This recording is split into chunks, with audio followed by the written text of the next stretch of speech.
Bienvenue sur la chaîne ActuBuzz TVR. Comme tu as pu le voir dans le titre de la vidéo, Mila prend la parole et explique tout de A à Z sur sa relation avec Ilan, ce qu'elle a vécu avec lui, la vidéo qu'elle-même a vue et elle précise bien qu'elle existe, et tout ce qu'elle pense sur lui. Je te laisse en vidéo, elle fait de grosses révélations. Abonne-toi pour être à jour dans tous les scoops de la TVR, ça prend vraiment une seconde. Bon visionnage. Salut à tous, j'espère que vous allez bien.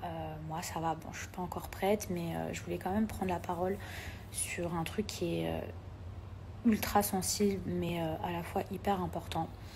Donc je sais qu'il y a énormément de gens qui n'ont pas arrêté de me taguer. Mila, pourquoi tu parles pas? Mila, pourquoi tu donnes pas ton avis concernant Ilan?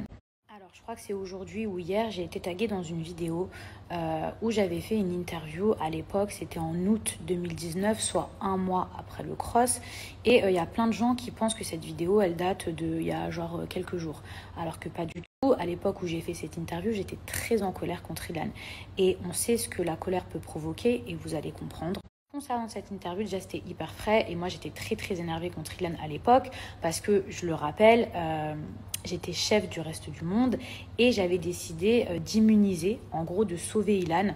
J'avais carrément mis une carte sur lui pour qu'il soit intouchable et ça avait déplu à toute ma famille parce que toute ma famille voulait éliminer Ilan et en fait le lendemain, Ilan, après que je lui ai donné ma carte d'immunité, a fait un complot pour m'éliminer. Donc c'est pour ça que je l'ai vraiment eu en travers de la gorge.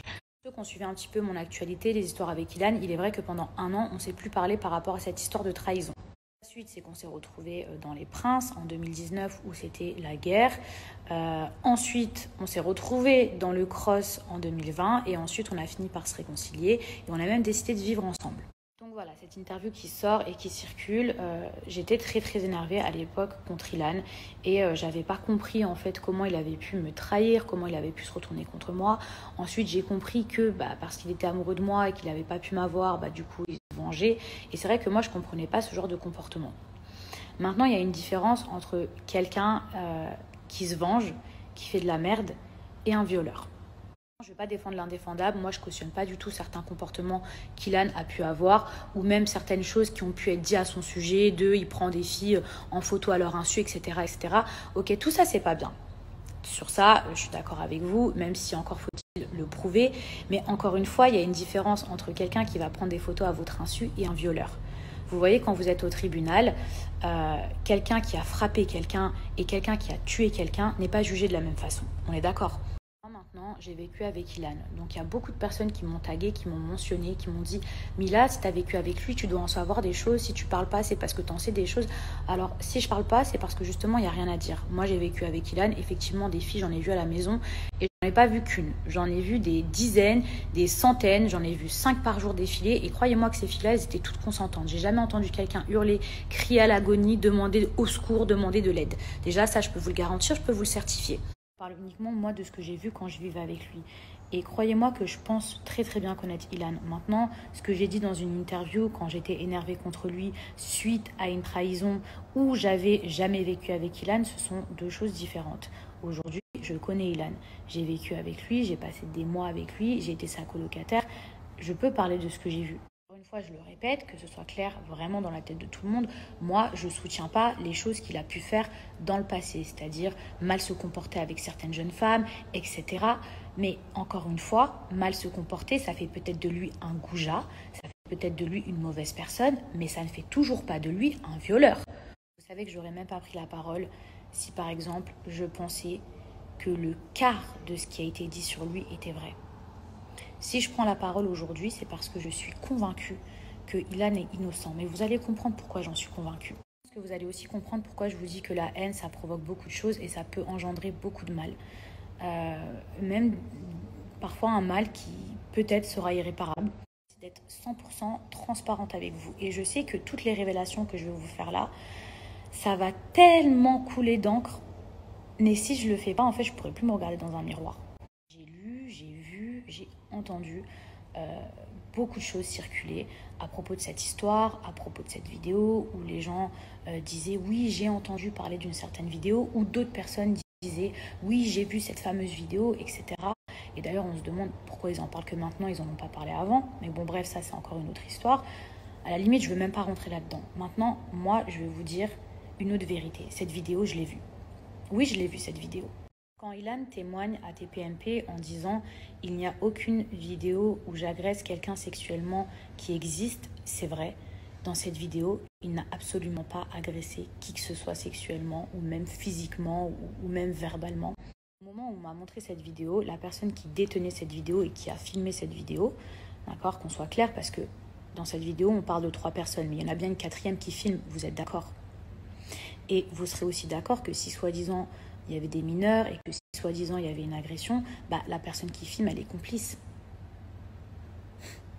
J'ai pas envie de dénoncer cette personne qui a filmé, même si je pense que vous savez tous de qui on parle. Je pense que cette personne-là, il est temps qu'elle prenne ses responsabilités, qu'elle assume ses erreurs, que cette personne-là était énervée à cette époque et a essayé de monter la tête contre tout le monde, la tête de tout le monde contre Ilan. Vidéo, il n'y a aucune agression, je le répète, je l'ai vu de mes propres yeux, il n'y a aucune agression. Vidéo, je vous le répète, je l'ai vu. Je ne prendrai jamais le risque de prendre la parole, de défendre un violeur et de me mettre dans une telle situation s'il y avait eu un viol, je vous le dis. Je vais vous dire où est-ce qu'il est le vrai problème. C'est que quand cette personne-là, elle m'a montré la vidéo, elle nous a montré la vidéo, il y avait tellement rien qu'elle a été obligée d'en rajouter. Elle a été obligée d'en rajouter, mais sur des on-dit, des choses que elle-même ne pouvait pas prouver.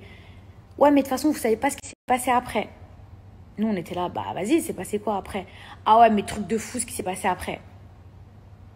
Et puis en plus, c'était des mineurs. Sauf qu'en fait, dans la vidéo, il fait noir. Donc, les gens, ils se sont basés que sur des on-dit. Les on-dit de la personne qui montrait la vidéo et qui rajoutait ça. Expliquer pourquoi j'ai jamais pris la parole et pourquoi j'ai pas cru cette personne. Déjà parce que les deux, ils étaient en guerre. Et qu'en plus de ça, cette vidéo, elle ne prouvait rien. À part ce que lui avançait. Et je sais très très bien qu'il était capable de raconter n'importe quoi pour pouvoir faire virer Ilan. Tout simplement parce que les deux, ils étaient en guerre. Que moi, après coup, je peux comprendre que les gens qui ont entendu parler de cette vidéo ou que c'est venu à leurs oreilles, ouais, mais tu sais quoi, à ce qui paraît, il les a violées ou à ce qui paraît, elles étaient mineures, etc. Mais c'est normal que les gens, ils aient cru. Je pense qu'aujourd'hui, cette personne, après coup, elle s'en veut parce qu'elle s'est pas rendue compte du mal qu'elle faisait, c'est-à-dire qu'elle n'a pas pensé sur du long terme, elle s'est juste dit, vas-y, je vais faire virer Ilan et puis basta. Elle pensait pas que 2 ans après, il allait avoir des trucs de la police, de trucs de nanana. Sauf qu'aujourd'hui, quand on fait de la merde, il faut savoir la rattraper et surtout assumer ses responsabilités, assumer sa merde.